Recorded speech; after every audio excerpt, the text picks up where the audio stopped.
Hello, welcome, good evening. This is Amanda from Burlingame Public Library, and tonight's program is New Burmese American Poetry.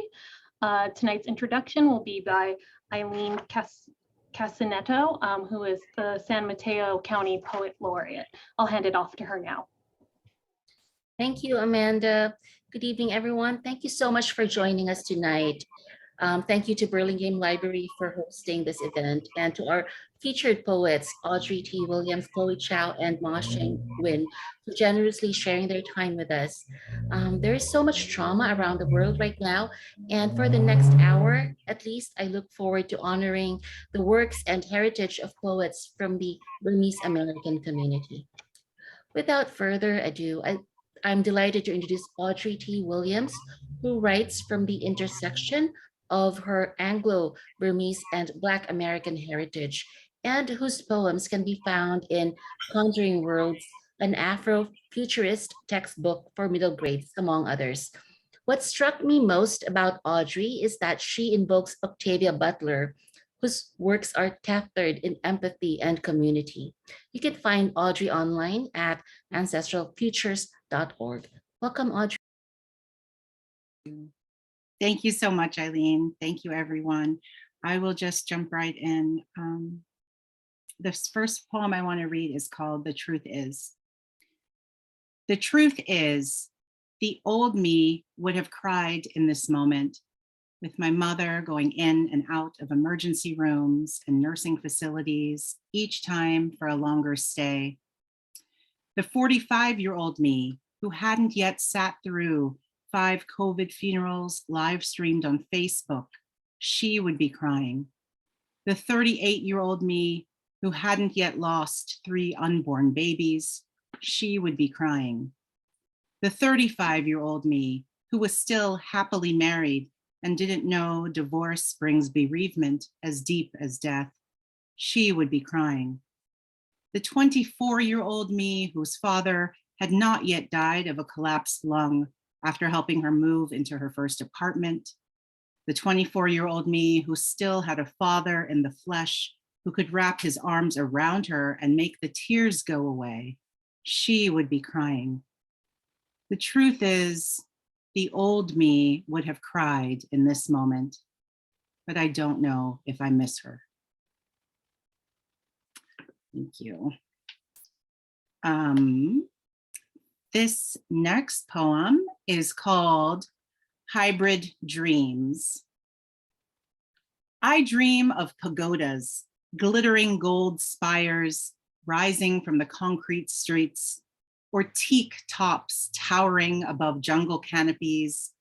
I dream of laying still in a flat-bottom boat while leg rowers maneuver me to be next in line at the water market, where I buy fish sauce and booty jaw from the silver-haired woman cooking on her boat with thunica paste on her cheeks. I dream of the Chinthe, standing guard outside the monastery, sitting tall and proud on her lioness haunches, eyes ever watchful. She sits like her cousin, the Sphinx, with her human head eternally facing the sea. I wonder, does the Chinthe dream of merfolk with hybrid origins like she? Okay, this one is The Frame of a Bed. My bed is a wooden frame where I sit, meditating, visualizing myself, rooting down into the earth. The 4 wooden legs of my bed turn into roots also. I take my bed with me down into earth, into nether realms. My bed is a vehicle I get in each night and travel to the dream realm. My bed is imbued with a mystique.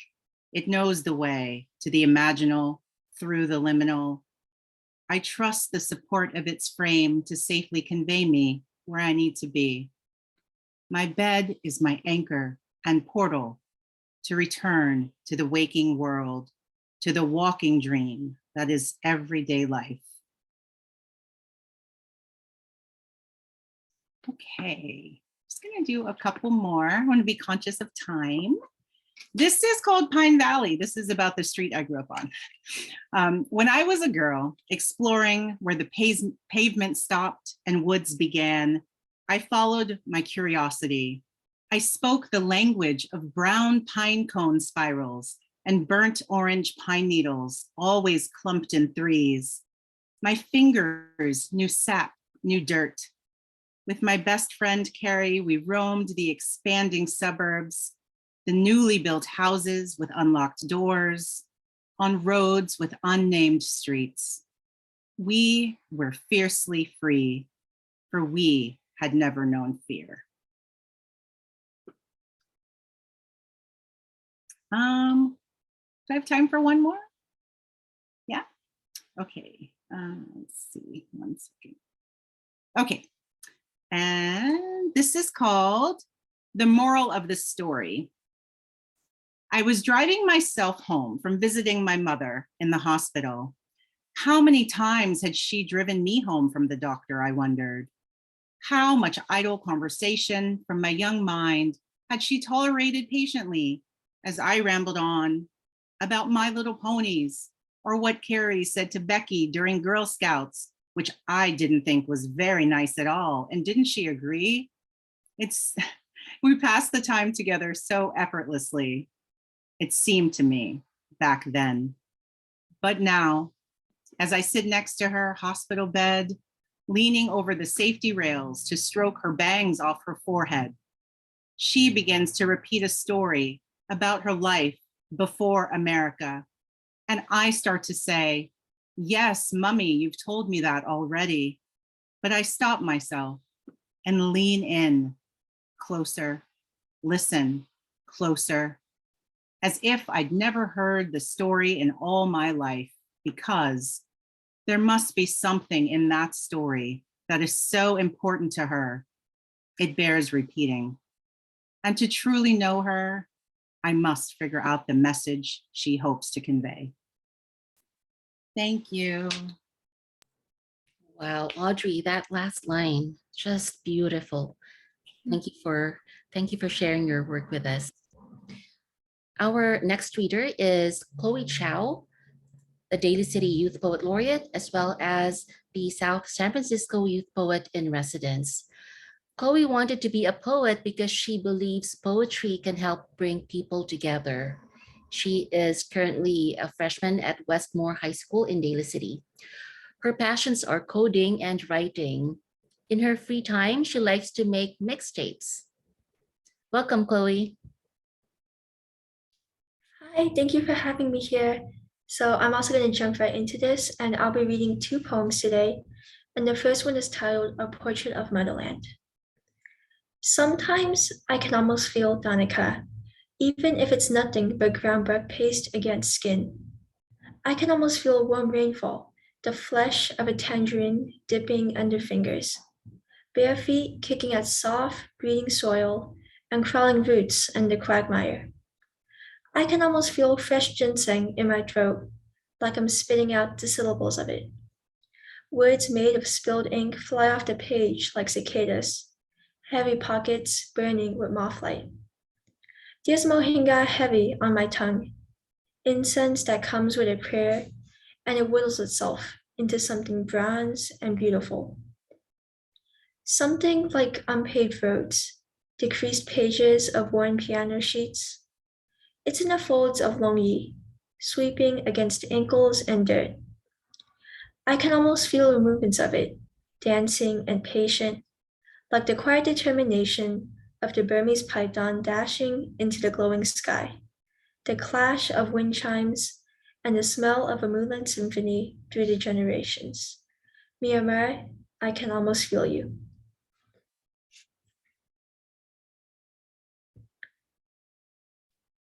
So my second poem is titled Searching for All the Lost Things. The buzz in ears, feeling only sand against toes, the roughness of it underneath nails in eyes. Light a candle, feel the way lungs expand to the glow of flames, melting wax like smooth honey. Watch the way the sun sets in the evening, kissing the edge of the horizon. While you're at it, Look for an escape. Search the attic. Slice through the packing tape of old cardboard boxes, because you might find it there. But instead, you find yourself in the fleeting years. Shining eyes, the soft flesh underneath them dark with insomnia. Songs half sung on lips that cover ribs above heart. That's your birthright, so keep it safe. Tuck it in the pocket of your pretty blue jeans or in the locket of your flight. But be careful. Your head doesn't quite fit that bicycle helmet. If you fall, you'll skin your knee and slam against the whitewashed fences, against green grass. Then the buzz in ears, feeling only. Thank you. Thank you, Chloe. You can already tell Chloe is going to be a literary technician. Every line is just really tight. Thank you so much, Chloe. Our final reader is a very dear friend and Bay Area treasure. She is none other than Maw Shein Win, poet, editor, and educator. Ma is the first poet laureate of El Cerrito. Her full-length poetry collection, Storage Unit for the Spirit House, was longlisted for the 2021 PEN America Open Book Award, nominated for a Northern California Book Award for Poetry, and shortlisted for the Golden Poppy Award. In an interview, Ma said that she is always learning from people. She says, and I quote, "The part of myself that loves to collaborate across genres and disciplines definitely affects my work." Ma was a spring 2021 ARC Fellow at UC Berkeley. Welcome, Ma. Thank you. Thank you, Eileen, for that lovely introduction. And I want to thank the library, Eileen, Amanda, and Audrey and Chloe. Thank you for your beautiful readings. And thank you all for joining us tonight. I'd like to begin with a poem from the anthology Picking Off New Shoots Will Not Stop the Spring. Witness Poems and Essays from Burma, Myanmar, 1998 to 2021. And the anthology was edited by Coco Thet and Brian Hamann. And I recommend this important anthology for anyone interested in work by contemporary Burmese authors. And when I finish reading, I'm going to put a PDF of resources about organizations, news sources, and journalists to follow, which were compiled by my dear friend Kenneth Wong, who is here tonight. And if you're interested in studying Burmese, he teaches Burmese at UC Berkeley. And I've also added some additional links, including information about this book. So this poem is by Mei Yue, and its title is Pretense. Pretense. No one wants to be weepy. Each time I hear a name, I wonder which list it's from the register of the dead or the survived. Tiny little insects which live for a day to go away in the night, may be mocking us, our ephemeral lives. The deceased or the living, where shall I write their name down? Whose name will be published on what side of my memory? How long will it last? Will it be washed away when I use soap? Will it be clawed out with scabs? If I can't have chicken, can I have pork? In this country that's become a celebrity of a country all over the world, a chicken egg must be a sele while it lasts. Things must be preserved in resin. When corpses were piling up, fortunately, let's just say fortunately, while the crematorium was available for a while, my uncle turned into smoke. I was happy or sad. I didn't know where to begin. I hid behind a face covering. I got away for a while. And now I'd like to share some poems from Storage Unit from Spirit House. Spirit House 5. As a child, I did not climb trees. Instead, I gathered leaves that flew to the ground. The elms were tall in the fall, the neighbor boys cruel. One left a dead kitten in a box on the doorstep. I made homes among the leaves, safety in gold, yellow, brown. Invented a family who lived in a treehouse. Green twig, the mother. Broken branch, the father. Two ferns, the missing sisters. Water Space 2. Blood hyacinth, evidence of a past event. Childhood, a burning kingdom. Slap, clap. Pearled lantern, bruised hands, clung to rowboat. And the title of this poem is Storage Unit for the Spirit House. The father at dining room table, shades drawn, wobbly throne. The daughters with their brown, shaky hands. A forest gnat haunts the master closet among the clothes moths, felt wolverines. Daughter number 1 hiding behind a juniper bush, bright longies, wooden handgun in metal case. Daughter number 2 sleeps with a long broom next to her bed. Mint chocolates under pillow. 5 a.m., the father drops a cold, wet towel on her face. Storage unit filled with boxes of LPs, Joni, Dylan, Carly. On the back cover of Jimi Hendrix Experience, on 2 hits of acid, this'll blow your brains out. Dusty military jackets, punishment belt, piles of lockboxes missing keys. Jars of Nescafe, VHS tapes of Burmese pop singers. Daughter number 3 listens to father's records in the den, altered music room. Sits on the piano bench near the door, the father in armchair, Joni singing A Case of You. Forest gnat flutters above in air smoky from Kent 100s. And now I'd like to end with some more recent poems. And this is called You Cured Me. No, you cured yourself. Can't make a decision. Chimney swifts, percussive airs. My hands tremble quiet now.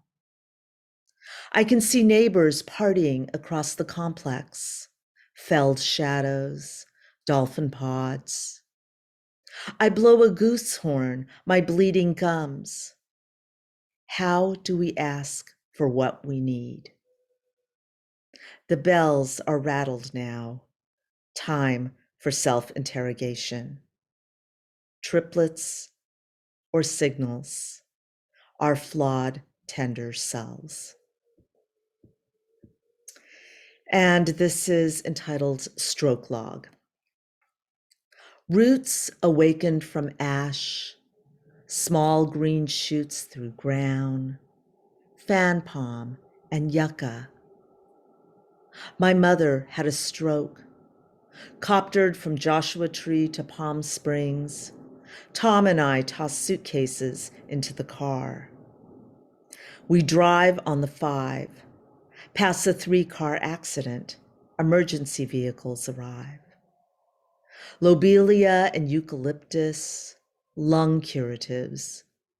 Burns darken the hillsides. Incense cones in gold bowls, the surgeon calls. My mother will have a thrombectomy. At the monastery, the seminaries chant.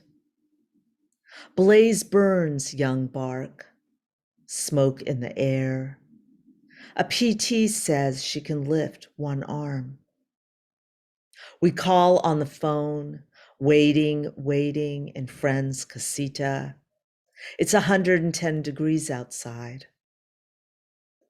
My mother speaks in whole sentences, can walk again. A miracle recovery, a nurse reports. Redwood ash along the highway. Look up from car window. Heading home, sky space. 3 weeks later, a second stroke. I board the plane alone, masked and anxious. Return to the monastery. I touch my mother's dry hands. We listen to the roadrunners. And this is in memory of Bok Choy. Bok Choy log. Bok Choy's green wicker ball with the bell rolls across the floor. She passed on 2 years ago. I scan the living room. Silence. Suddenly, a crow cawing, rattling. I leave our condo. I walk to Giovanni's and buy an olive loaf. It feels like an achievement. The vet confirmed that she had kidney disease. In her last month, I held up a small bowl of water. Quick sips. Sometimes I reach to the seat cushion beside me and Bok Choy's not there. BC's photo on my phone. She is resting on the sofa and Tom is lying on it, reaches up to touch her. She'd sleep on my pillow and I'd wake to dreams of birds falling from the sky. Yesterday, we saw an orange cat walk along the opposite sidewalk, mirroring our movements. Mom called and asked about Bok Choy. I said we had to put her to sleep. I see her ghost image resting in the sun. And my final poem is entitled Small Finches. In the dream, the body runs from fire, throws on a cape and dashes through the door. The body heads for the hills. This was overheard once at a party. Head for the hills. An ambulance speeds by, blur of rust. The body informs the mind, emergency. The body tries to soothe the mind, breathe. In a dream, the body sees the mother in a glass tank. There is water on the floor and the feet of the body are cold. Sometimes I forget I have a body. A therapist once said that I did not have holes in my energy field. However, my ex had many. In the dream, I have powerful legs. My eyes are alert. I fly over burning hills and flash floods, leap over hospitals and shuttered stores. My body delivers a message. Drink 3 bottles of ginger water. My mother's body needs a walker, a hospital bed. She reads in her dreams. In the body of the dream, I am swimming. I swim in a deep lake surrounded by firs and ferns. The water soothes the mind. My mother's body rests on a blanket of warm grass. Books turn pages on their own. Small finches sleep in ferns. Thank you.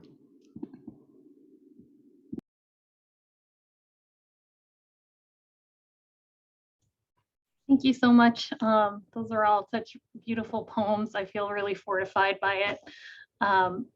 We can now move on to the Q&A portion of this program. For audience members, if you have any questions as well, feel free to type them into the chat box. So for our first question, and this is for all of the poets participating in today's program, can you tell us more about how you were introduced to poetry and any sort of process you have for writing it?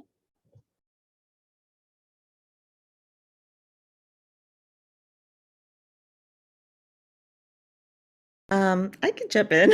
Sure, I'm sorry. Yeah, whoever feels Yeah. ready to go first.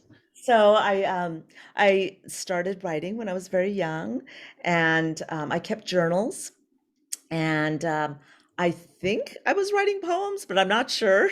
But I kept on writing short little poems, not very good. And I continued to write. And then in high school, my favorite units were in my English class. And I just really fell in love with poetry and decided to study it in college. And what was the other part of your question? You talked about process. Yeah, is there kind of a process that helps to create it for you, or is it kind of different every time? Yeah, I still keep notebooks. Mm, I just write, just free write, and a lot. And I revisit my notebooks and find poem starters in my notebooks. And I have writing partners. Audrey is one of them, and I am in 3 writing groups. And I feel like writing together, even during the pandemic, we can still connect on Zoom, has just been really fortifying and helpful during these times. So I would say writing in community is a big part of my writing process.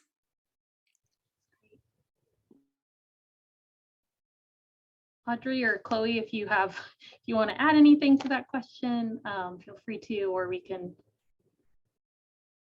I can jump in for this one. So for me, I had also been writing for a long time, but I wasn't really writing poetry until my city's youth poet laureate competition. And that competition really opened like my eyes up to see what kind of poetry existed out there. Because in school, I only learned about like the typical Shakespearean sonnet kind of form, like where lines have to rhyme. But I was able to take poetry and do whatever I wanted with it. And for my process, it's similar to Ma. Like I just try to take inspiration from random things in everyday life, like the way the sun looks or something I heard. And then I would just like free write from there. And then it's not until I edit it that I really understand what I was trying to say.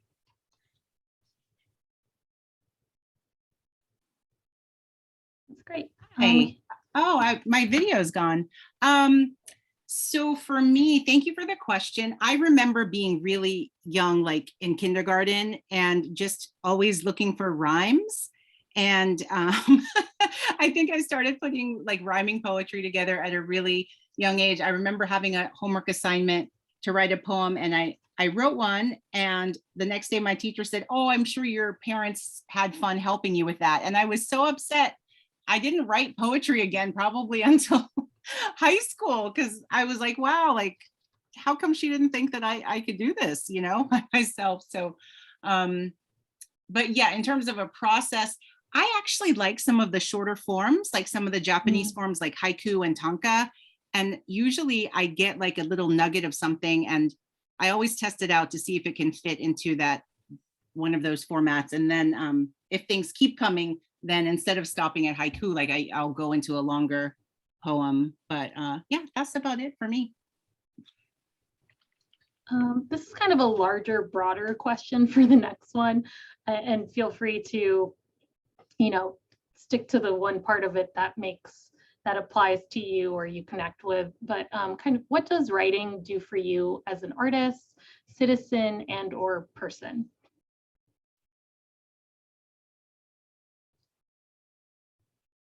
Yeah, whoever wants to jump in.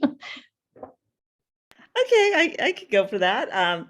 Well, I mean, to me, writing serves as a way of connecting, connecting with people, people you don't know, connecting with people in other countries, and connecting with yourself.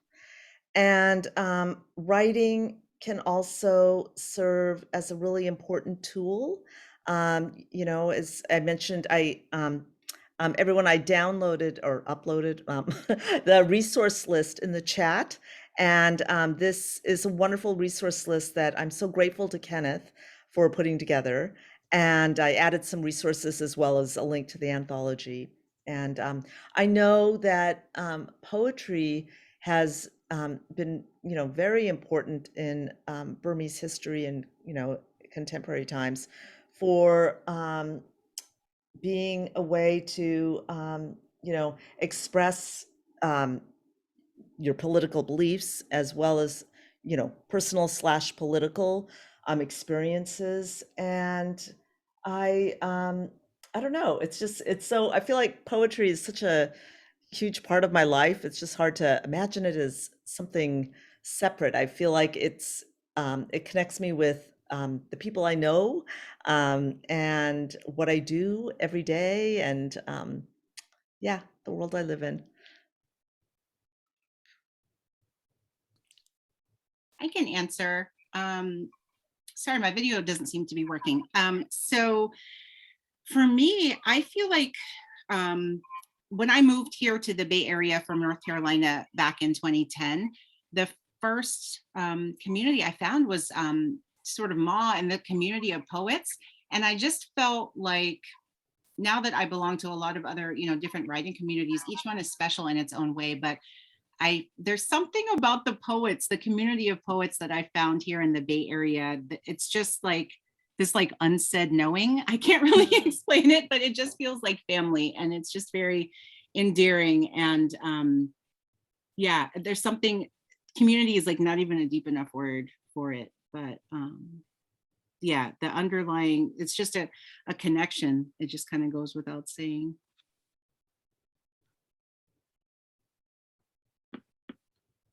Okay, we can move on to our next question. As poets, what does the relationship between poetry and your Burmese American identity mean for you?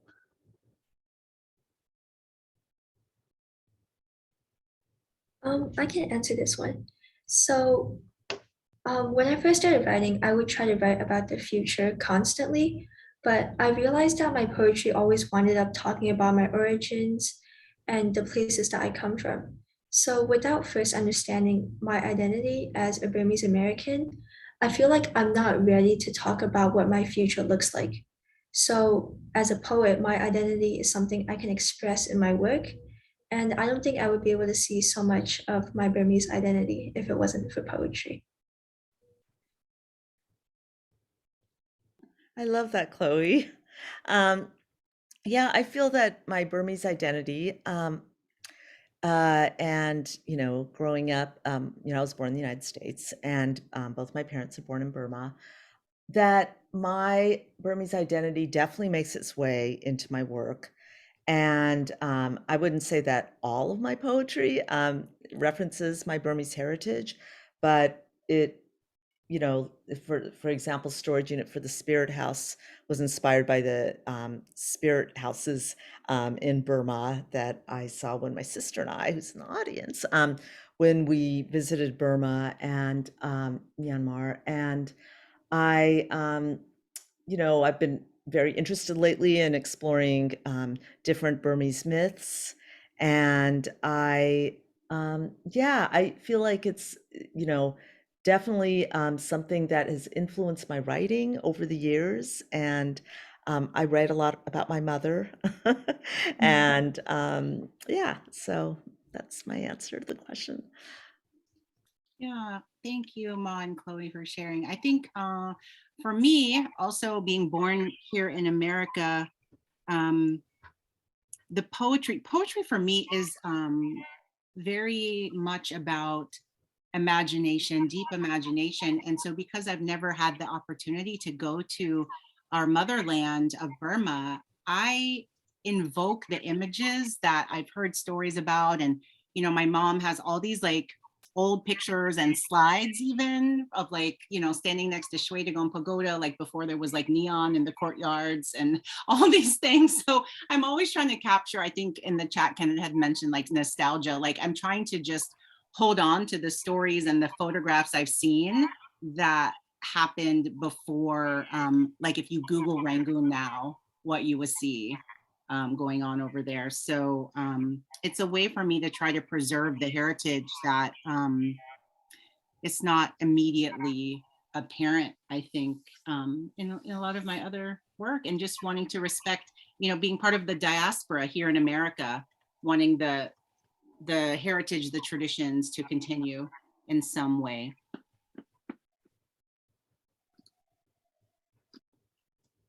Great, thank you for that. I know Ma just shared kind of a list of resources, but if any of you would like to share any additional resources or publications or poets for anyone here today who is interested in learning more or supporting poetry in Myanmar, that would be great. If any names come to mind, if you'd like to share out.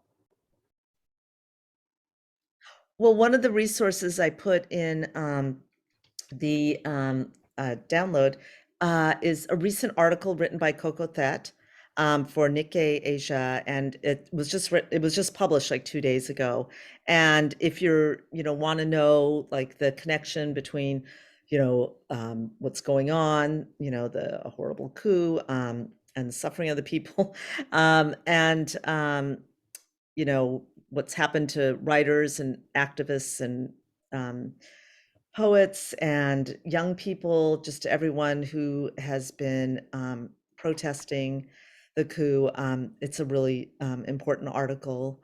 And Kenneth, who's here tonight, he has a blog, which I also included in the document. And he writes about, different facets of what's going on in Burma, as well as Burmese culture, and I'm a fan. And yeah, so I just wanted to put that out there.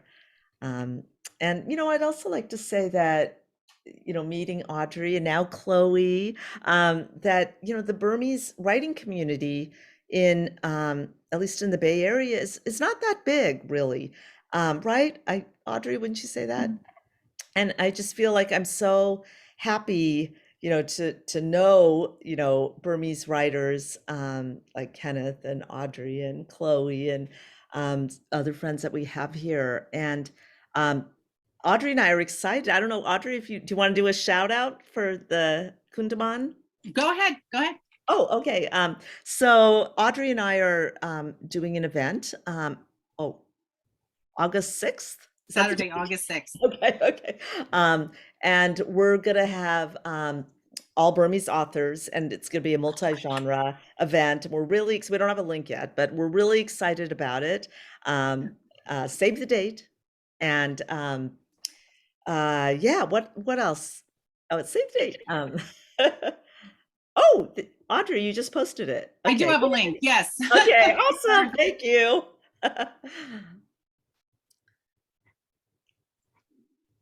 And Thank you. Audrey, you were talking about Beast Crawl, right? I'll post the. So this Saturday in Oakland, Beast Crawl's happening. There's 3 different legs, and I think there's a link that we can share to that as well. So I'm not aware of any specific, I don't think there's any Burmese events, but some of the other local communities that we're all involved in will be reading. There it is. Yes, thank you for sharing that. And I know a lot of organizations would really appreciate help right now, because the situation in Burma has just as we know, if you've been following the news, and there's some good news resources in the document, need our support.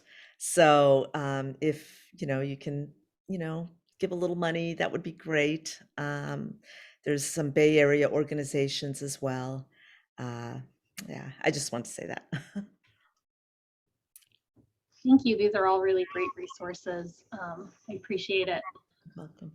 So if anyone else has any other questions from the audience, feel free to type them into the chat box. If not, I guess we'll move on to the conclusion of this program. This was really, really wonderful time to spend together, and I felt like I learned a lot. So thank you all for taking the time.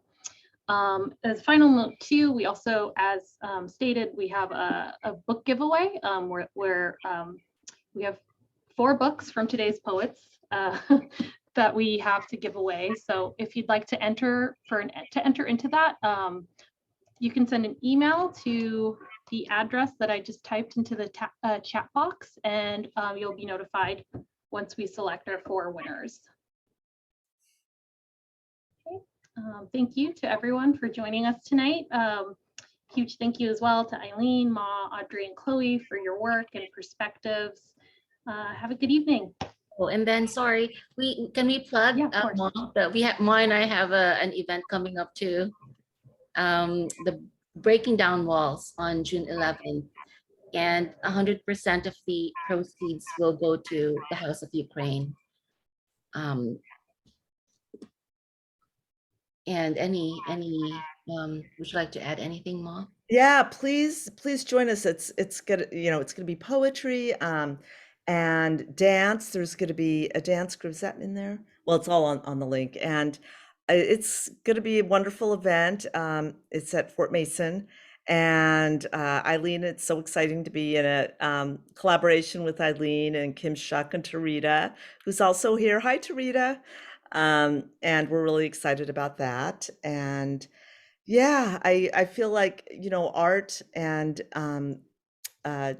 all the different forms of art during this time are so important. And thank you, Amanda, for hosting. Thank you, Eileen. Thank you. So much work. Thank So you. grateful. Thank you. Thank you for sharing your works and your time with us. Thank you to everyone who came.